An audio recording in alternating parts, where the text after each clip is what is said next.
Hello दोस्तों, welcome to the Square Boy. इस वीडियो में हम लोग दिसंबर मंथ की सेकेंड वीक की जितने भी स्टार्टअप और बिजनेस से रिलेटेड अपडेट्स आई हैं उनको कवर करेंगे। So without wasting any further time let's begin. सबसे पहली अपडेट है कि स्विट्जरलैंड ईवीज को बैन कर सकता है। तो आपके मन में ये क्वेश्चन आया होगा, वाई, ऐसा क्यों? और सेम इसी हेडलाइन से द इकोनॉमिक टाइम्स का आर्टिकल भी आया है। तो चलिए पता करते हैं ऐसा क्यों। ये बात रशिया यूक्रेन वॉर से शुरू होती है। जब से रशिया और यूक्रेन की वॉर शुरू हुई है तब से रशिया की फंडिंग को रोकने के लिए ऑलमोस्ट सारी वेस्टर्न कंट्रीज ने रशियन ऑयल पे लिमिटेशन लगाई हुई है, जिस लिमिटेशन से रशिया की फंडिंग रुक जाए। बट इसके साथ साथ एक और चीज़ हुई है कि वेस्टर्न कंट्रीज़ की एनर्जी रिक्वायरमेंट भी फुलफिल नहीं हो पा रही है।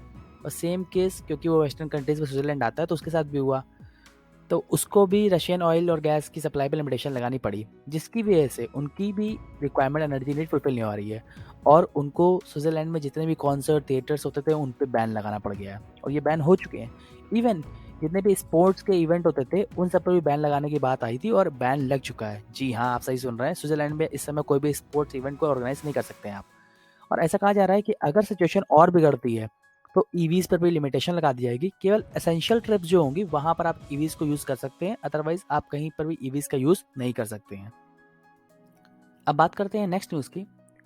नेक्स्ट न्यूज है, एप्पल बहुत जल्दी सैमसंग को ओवरटेक करके इंडिया का टॉप स्मार्टफोन एक्सपोर्टर बन जाएगा।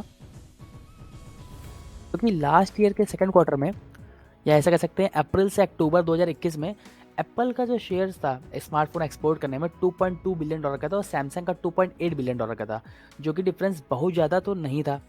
और ऐसा बिजनेस स्टैंडर्ड का एक आर्टिकल भी आया हुआ है कि Apple to soon overtake Samsung as India's top smartphone exporter, कि इंडिया से जितने भी स्मार्टफोन एक्सपोर्ट होते हैं उसमें एप्पल ओवरटेक कर लेगा।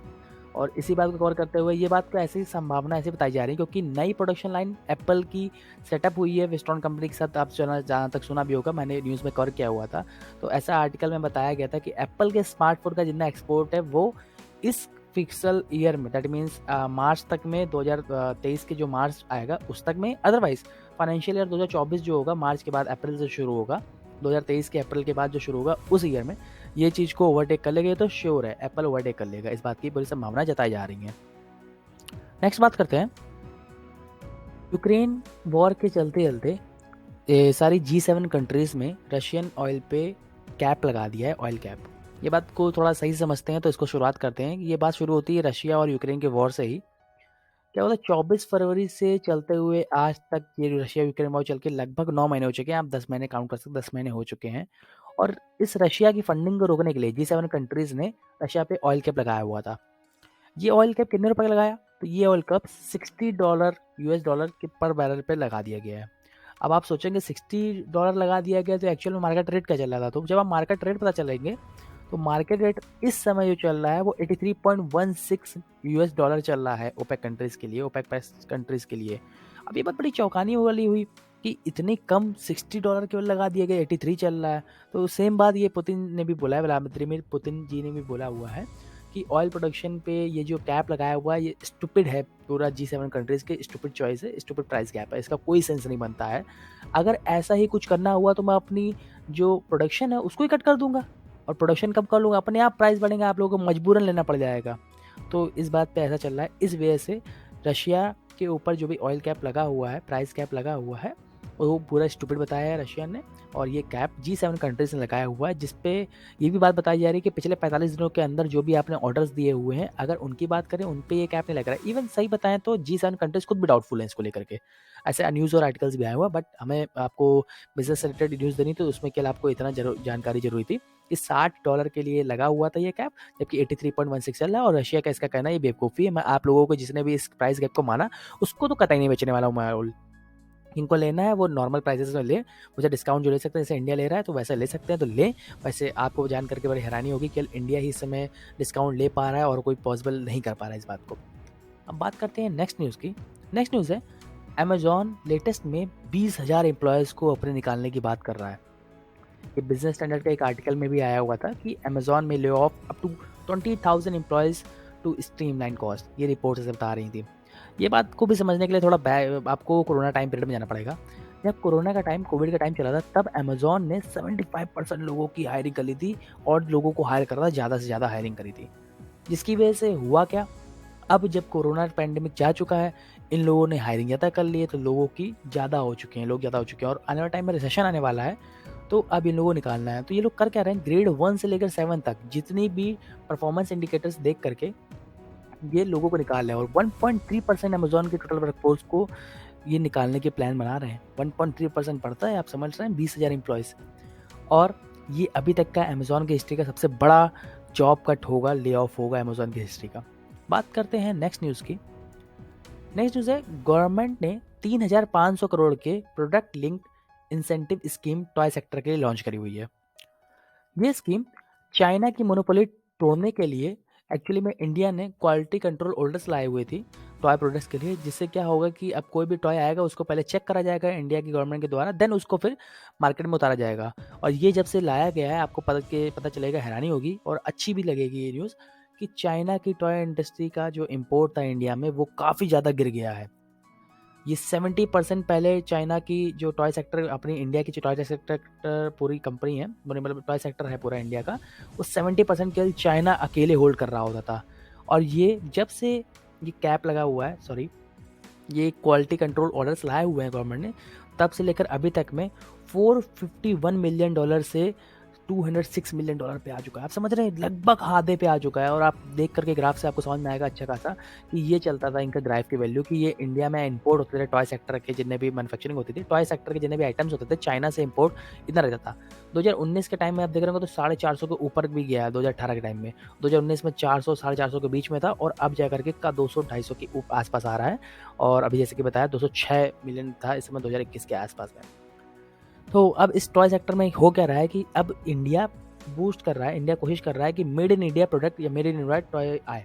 तो इसके लिए DPIIT से PLI product linked incentive scheme बनाने को बोला है कि आप इंसेंटिव दीजिए लोगों को कि यहीं पर ही इंडिया में बनाए फुटवियर, बाइसिकल जितने भी हैं। इसके साथ साथ AIIBIS को दिया गया है कि जो भी कंप्लेंट आए उनके लिए क्या बेनिफिट दे सकते हैं वो भी बताया जाए। और ये भी बताना चाहेंगे ये स्कीम जो आई हुई है वो इम्पोर्टेड पार्ट्स के लिए नहीं है, ये जो पूरा बनेगा पूरा टॉय उसके लिए ये स्कीम्स आई हुई हैं। और इस पूरे के साथ 3,500 करोड़ रुपए की ये प्रोडक्ट लिंक इंसेंटिव स्कीम लाने की बात कर रहे हैं, जिससे टॉय सेक्टर को बूम मिलेगा और ये काफ़ी अच्छी न्यूज़ भी है मेरी समझ से देखा जाए तो टॉय इंडस्ट्री के लिए। बात करते हैं नेक्स्ट न्यूज़ की। अडानी ग्रीन एनर्जी वर्ल्ड का largest wind solar hybrid power developer बनने वाला है और ये बन चुका है एक्चुअली में। अडानी ग्रीन एनर्जी ने 450 मेगावाट की wind solar hybrid power plant को लॉन्च किया हुआ है जैसलमेर राजस्थान में। और ये हाइब्रिड पावर जनरेशन का है, 1440 मेगावाट का बना रहा है, जनरेशन कर रहा है। आपको जानकर हैरानी रहेगी, इसमें 420 मेगावाट सोलर और 105 मेगावाट विंड प्लांट्स बने हुए हैं। मतलब क्योंकि ये हाइब्रिड है, दैट मीन्स आप देख सकते हैं विंड और सोलर का हाइब्रिड है, दोनों के दोनों यहाँ पर उपलब्ध हैं, दोनों के दोनों से एनर्जी का प्रोडक्शन होगा। इसे ऑल टोटल इसकी जो जनरेशन कैपेसिटी होगी, जितना ये जनरेट कर सकता है वो 1440 मेगावाट होगा और ये दुनिया का सबसे बड़ा wind solar hybrid power developer plant होगा। बात करते हैं नेक्स्ट न्यूज़ की। नेक्स्ट न्यूज़ है, मॉर्गन स्टैनली ने बात करी हुई है कि 1,600 स्टाफ को ये निकालेंगे। सेम बिजनेस स्टैंडर्ड का आर्टिकल आया हुआ था इसके ऊपर भी कि मॉर्गन स्टैनली 1,600 लोगों को निकालने की बात कर रहे हैं। 2% ग्लोबल वर्कफोर्स इनकी भी होगी सेम। कई सारी कंपनी रिसेशन के आने के पहले कई लोगों को रीस्ट्रक्चर और कई सारे नाम के द्वारा काटने के लिए कर रही हैं, लोगों को निकालने की, क्योंकि इन्होंने कोरोना पैंडेमिक में ज़्यादा लोगों को हायर कर लिया था। अभी के टाइम में मॉर्गन स्टैनली की कंपनी में 81,567 एम्प्लॉयज़ काम कर रहे होते हैं। लगभग आप समझ सकते हैं 81,500 लोग काम कर रहे होते हैं और 2% लोगों जो डेट मीन 1,600 लोगों को ये लोग निकालने की बात कर रहे हैं। और ये हर कॉर्नर से जहाँ पे हर जगह पे कंपनीज में निकालने की बात कर रहे हैं। नेक्स्ट न्यूज़ है, ओटीटी कंटेंट का ओटीटी कंटेंट का कंजप्शन जो है इंडिया में वो बढ़ चुका है। 119 मिलियन लोग तो एक्टिव यूज़र्स हैं। आपको जानकर हैरानी होगी कि ओटीटी यूज़र्स जो हैं इंडिया में देखने वाले वो 42 करोड़ लोग हैं। आप समझ सकते हैं 40 करोड़ तो केवल यूएसए की आबादी है और उससे ज़्यादा लोग के हम लोग के ओटीटी व्यूअर्स हैं। और जिनमें से पेड यूज़र्स की बात करें तो 11.9 करोड़, लगभग 12 करोड़ लोग एक्टिव पेड यूज़र्स जो रुपए देते हैं। आप बात सोच रहे होंगे कि तो सबसे ज़्यादा किसमें को रुपए देते हैं, तो इस बात का भी आंसर मिल जाता है। डिज्नी प्लस हॉट स्टार जो है वो लीड कर रहा है इंडिया को। सेकंड नंबर पे प्राइम वीडियो आता है और थर्ड पे नेटफ्लिक्स आ रहा होता है। ये सारे आप देख सकते हैं, सारे ग्राफ हैं जिसमें से कौन किस पोजीशन पे, फर्स्ट पोजीशन में डिज्नी प्लस हॉटस्टार है। और देखेंगे किस जगह से इंडिया में कहाँ से लोग ज़्यादा देख रहे होते हैं, तो इस मैपिंग को भी आप समझ सकते हैं। दिल्ली में सबसे ज़्यादा देखा जा रहा होता है, देन मुंबई में, बेंगलुरु, हैदराबाद, ऐसे-ऐसे करके कंट्रीब्यूशन है ओटीटी प्लेटफ़ॉर्म्स में। और एक मज़ेदार का फैक्ट भी बताता हूँ आपको, हर 10 में से 3 इंडियंस ऑनलाइन वीडियो को कम से कम पिछले 1 महीने में एक बार तो देखा ही देखा है, ऐसी न्यूज़ बता रही है, ये अपडेट बता रही है। तो आप समझ सकते हैं ओटीटी का कितना ज़्यादा जज़्बा आ चुका है इस समय पे, लोग कई सारे लोग देख रहे होते हैं, वो कितनी आबादी देख रही है। वैसे भी इंडिया की मार्केट 1.4 बिलियन यूज़र्स हैं यहाँ पर, लोग हैं यहाँ पर, और काफ़ी बड़ा मार्केट यूज़र है। और ये चीज़ बताई गई है कि इंडिया में सबसे ज़्यादा इस समय एक्टिव पेड यूज़र सबसे ज़्यादा यहाँ पर भी हैं, और ये भी समझ सकते हैं। प्लस इसके साथ साथ सबसे ज़्यादा कैपेसिटी जो देखने वालों की वो इंडिया में आप मान भी सकते हैं। बात करते हैं नेक्स्ट न्यूज़ की। वोडाफोन के सीईओ निक रेड ने बोला हुआ है कि वो स्टेप डाउन कर रहे हैं, इस मंथ के लास्ट तक में स्टेप डाउन कर देंगे। ये बिजनेस स्टैंडर्ड का एक आर्टिकल भी है, सेम इसमें वही बात बोली गई है। अगर आप सोच रहे हो कि आप ये स्टेप डाउन करेंगे तो आएगा कौन अगला, तो इस बात में मार्गरेटा डेला वेले, जो कि पहले सीओफओ थी वोडाफोन ग्रुप की, सीएफओ बोले तो चीफ फाइनेंशियल ऑफिसर थी, वो अब इस ग्रुप की चीफ एग्जीक्यूटिव बन जाएंगी। इसके बाद नेक्स्ट न्यूज़ की बात करते हैं। नेक्स्ट न्यूज़ बड़ी इंटरेस्टिंग एक आई थी, जिसके बारे में शायद आपको पता होना चाहिए, कि गूगल की ट्रेंड्स के रिलेटेड न्यूज़ आई हुई थी। अगर आपको मेरी न्यूज़ समझ में आए तो प्लीज़ सब्सक्राइब करिएगा और अपने उन फ्रेंड्स के साथ शेयर करिएगा जो इंटरेस्टेड हो। तो शुरू करते हैं, इसके आगे का कंटिन्यू करते हैं। ट्रेंड्स में बताया गया था कि इंडिया का सबसे पहले ट्रेंड क्या रहा है, लोगों ने क्या चीज़ सर्च करी है, क्या हुआ था, ये गूगल के ट्रेंड्स में आया हुआ था। तो सबसे पहले जान के मज़ा आएगी, सर्चेस में इंडिया में सबसे पहले जो सबसे ज़्यादा सर्च किया गया है, वो सर्च सबसे ज़्यादा रिलेटेड था क्रिकेट से। Indian premier league, IPL India में cricket, Asia cup in cricket, ICC टी20 वर्ल्ड कप क्रिकेट। अरे बाबा, कितना क्रिकेट देखा जाता है, समझ लो इंडिया में सबसे ज़्यादा क्रिकेट सर्च किया गया। सेकंड नंबर जो कोविन आया हुआ है, फीफा वर्ल्ड कप के तो समझ में आता है पूरे वर्ल्ड का लेवल का था, और कोविन जो आया हुआ है वो तो कोरोना की पैंडेमिक के चक्कर में आया हुआ था, इस वजह से। और सेम वही बात करें व्हाट इज के सेक्टर में, व्हाट इज अग्निपथ स्कीम आई हुई थी, जिसके चक्कर में काफ़ी ज़्यादा बवाल हुआ था, ट्रेनें जल गई थी। देन नाटो के बारे में बात करें, नॉर्थ अटलांटिक ट्रीटी ऑर्गेनाइजेशन, क्योंकि ये यूक्रेन की वॉर चल रही है, उसकी वजह से नाटो के बारे में जानने के पता चला, क्योंकि यूक्रेन नाटो को ज्वाइन करने की बात आ रही थी। फिर एनएफटी के बारे में सर्च करा, नॉन फंजिबल टोकन्स, ये होते हैं जो इस समय मतलब कई लोगों के नॉन फंजिबल टोकन्स बना करके, विराट कोहली कई केएल सिक्सर का बना करके बेचा जाता, रुपये मिलते हैं। PFI popular front of India, इसके ऊपर भी बैन लगा हुआ था, गवर्नमेंट ने बैन लगाया था, ये मतलब टेररिस्ट एक्टिविटी के चक्कर में बैन लगाया हुआ था। अब स्क्वायर रूट ऑफ पता नहीं, ये तो कौन ही सर्च करता था, ये तो पता नहीं कहाँ से आ गया है। बात करते हैं हम ग्लोबल लेवल पे भी, सोचने में आ रहा होगा ग्लोबल लेवल पे कैसा हुआ होगा, तो ग्लोबल लेवल की भी बात कर लेते हैं।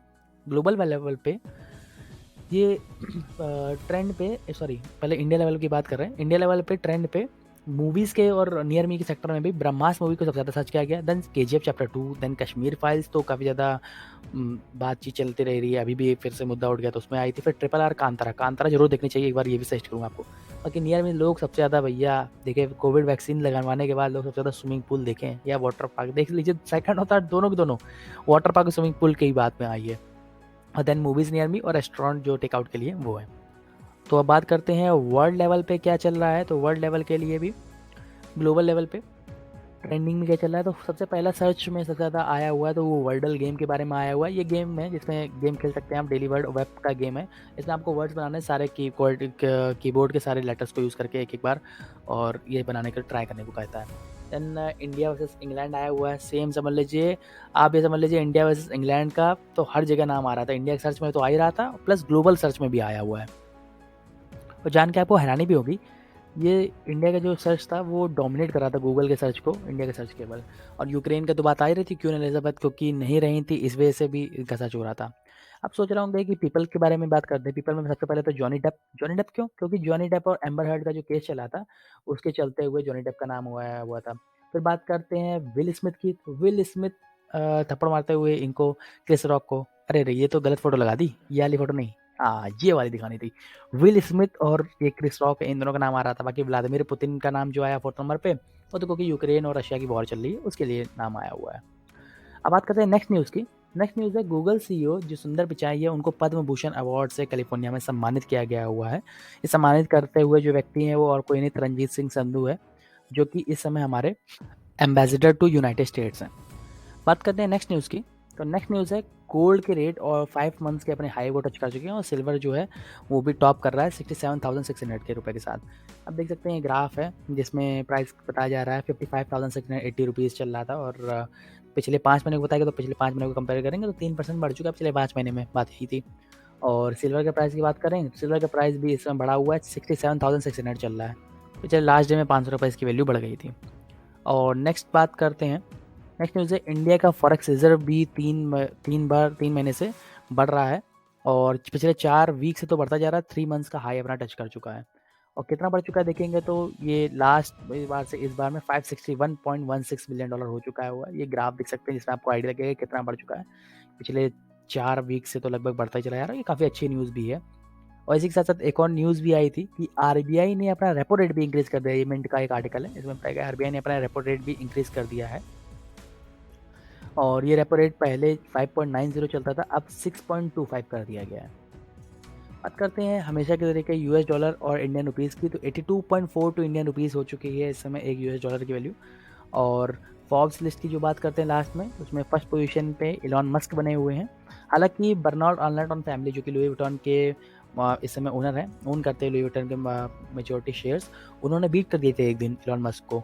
और क्योंकि अभी भी देख सकते हैं ज़्यादा बड़ा डिफरेंस नहीं हो सकता है, अगले वीक जब मैं न्यूज़ बनाऊँ उसमें लुई विटॉन को फर्स्ट पोजीशन में रख के बता रहूँगा और बाकी गौतम अडानी अपने थर्ड पोजीशन में, क्योंकि गौतम अडानी की नेटवर्थ जो है वो घटी हुई है और लास्ट डे। और इलॉन मस्क की तो लास्ट डे जो 5 बिलियन नेटवर्थ बढ़ी हुई थी, इस वजह से भी ये पोजीशन में अपने आ गए, अदरवाइज बर्नार्ड अर्नस्ट और फैमिली ही आती। फोर्थ पोजीशन में जेफ बेजोस हैं जिनका अमेजॉन के शेयर सबसे ज़्यादा हैं इस समय उनके पास। देन बात करते हैं नेक्स्ट पे 5th to 8th, इसमें वॉरेन बफेट जो कि बर्कशायर हैथवे के मालिक हैं वो हैं। 6th पे बिल गेट्स माइक्रोसॉफ्ट के, लैरी एलिसन जो है ओरेकल के फाउंडर हैं, ओरेकल के मालिक हैं। और 8th पे मुकेश अंबानी आ रहे होते हैं। तो ये सारी थी आज की अपडेट, मिलते हैं आपसे अगली वीडियो में। और अगर आपको मेरी न्यूज़ अच्छी लगे, मेरी अपडेट्स में मज़ा आया, तो आप उन सारे फ्रेंड्स के साथ ये न्यूज़ शेयर करिए जो ऐसी वीडियोस देखने में इंटरेस्टेड हो, प्लस चैनल को सब्सक्राइब करिएगा अगर आप ऐसे ही वीडियोस लगातार देखना चाहते हैं। मिलते हैं आपसे अगली वीडियो में, तब तक के लिए धन्यवाद।